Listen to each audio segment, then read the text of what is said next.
অতিরিক্ত গরমে ছাদ বাগানে গাছগুলো সব নষ্ট হয়ে যাচ্ছিল, তাই আমি এগুলোকে আপাতত নিচের বাগানে লাগিয়ে নেব।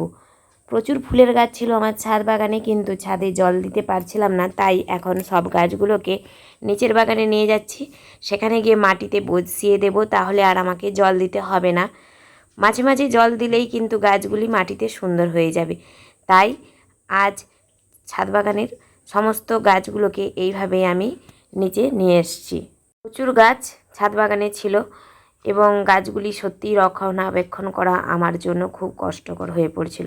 আর এই যে দেখুন অ্যালামুন্ডার গাছ, এটা কিন্তু ছোট টবের মধ্যেই বিরাট একটি রূপ নিয়েছে। দেখেছেন কত বড় গাছটা, 120 টাকা নিয়েছিল নার্সারিতে। আর গাছটি দেখুন প্রচুর পরিমাণে বড় হয়ে যাচ্ছে, কিন্তু এই গাছগুলিকে এই ছোট টবের মধ্যে রাখা খুবই কষ্টকর। তাই আপাতত এগুলো আমি মাটিতে লাগিয়ে নেব।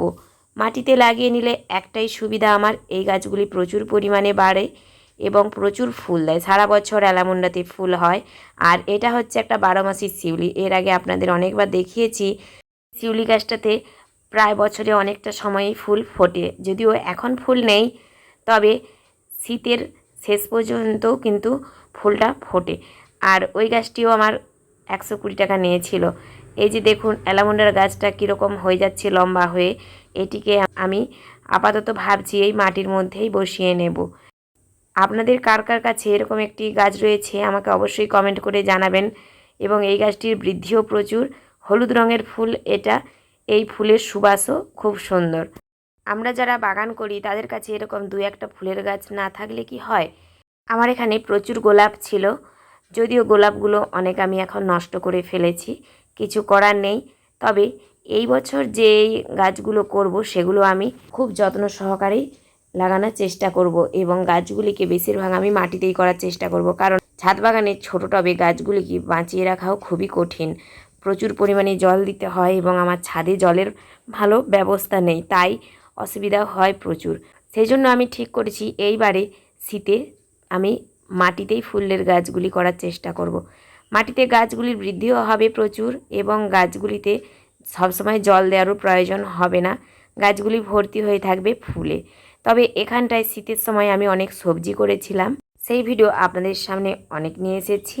দেখুন এই জায়গাটা আমার লেম্বু গাছের শিকড়েই ভর্তি এবং সেই লেম্বু গাছের মাঝেই কিন্তু আমি অনেক সবজি লাগিয়েছি। আসলে ওই কথায় আছে না, যে খায় চিনি তাকে জোগায় চিন্তামণি। আপনার যদি ইচ্ছে থাকে উপায় আপনি নিশ্চয়ই বের করে নিতে পারবেন। আমি এই যে লেম্বু গাছের ভেতর, এখানে প্রচুর লেম্বু গাছ ছিল, কিছু গাছ আমি কেটে দিয়েছি, এখনও কিছু গাছ রয়েছে।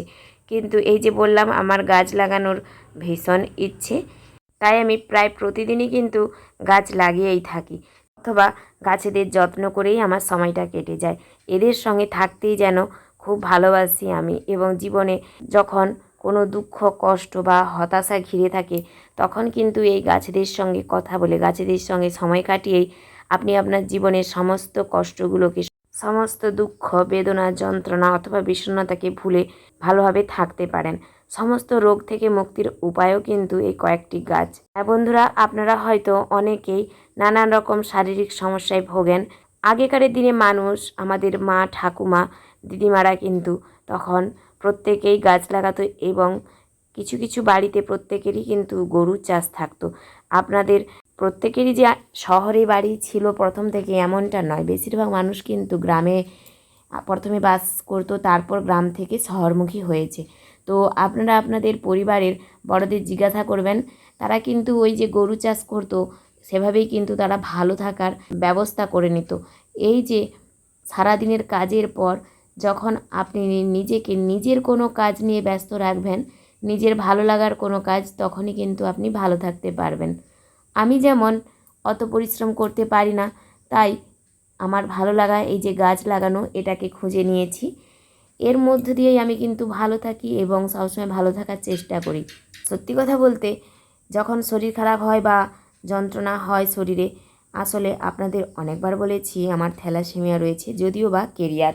হ্যাঁ, মৃত্যু ভয় আমি পাই না, কারণ থ্যালাসেমিয়ার কেরিয়ারে সেরকম কিছু হবে না। তবে অ্যানিমিয়া রয়েছে সঙ্গে এবং ভিটামিন ডির অভাব।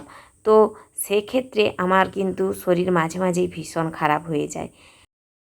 তবে এই যে গাছগুলোর সঙ্গে থাকি, এদের যত্ন পরিচর্যা করতে গিয়ে আমি কিন্তু কিছুটা হলেও ভালো থাকি।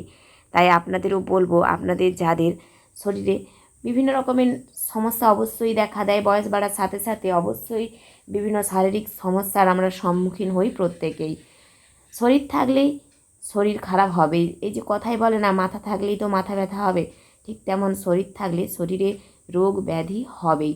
তো সেই রোগ ব্যাধির থেকে মুক্তির উপায়ও কিন্তু আপনাকে নিজেকেই খুঁজে নিতে হবে। আপনার ভালো লাগার কোনো কাজ করে আপনি কিন্তু অনেকটাই ভালো থাকতে পারবেন, অনেকটাই শারীরিক দিক থেকে সুস্থ থাকতে পারবেন। এটা তো অবশ্যই আমি মনে করি, কারণ আমি এইভাবেই সুস্থ থাকি। কাজ করতে পারি না, তার মাঝেও যখন একটু ভালো লাগে বা একটু ভালো থাকি, সেই সময় কিন্তু আমি সবসময় চেষ্টা করি কিছু কাজ করার।